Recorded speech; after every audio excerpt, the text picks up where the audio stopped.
Imagine big. મારી daughter, અમે કોઈ ટ્રાફિકમાં ફસાયેલા હતા. We had to go to a friends house. એટલે શી જસ્ટ આસ્ક્ડ મી કે dad why can't we have a drone કે જે આપને એક જગ્યાથી પિકઅપ કરીને બીજી જગ્યાએ ડ્રોપ કરી દે.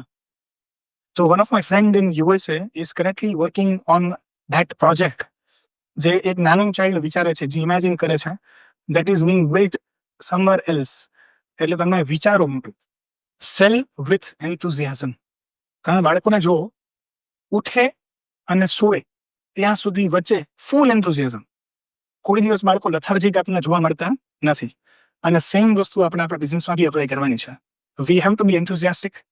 કોઈક એક માણસ બગાસું ખાતો હોય તો બાજુવાળો બગાસું ખાય, પણ એક કોઈક માણસ એન્થુઝિયાસ્ટિક હોય તો એ એનર્જી બીજે પણ ડિલિવર થાય. So there are so many things that we can learn from our kids. એટલે નેક્સ્ટ ટાઈમ બાળકોને શીખવાડવું ઓછું અને એની પાસેથી શીખવું જાજુ છે.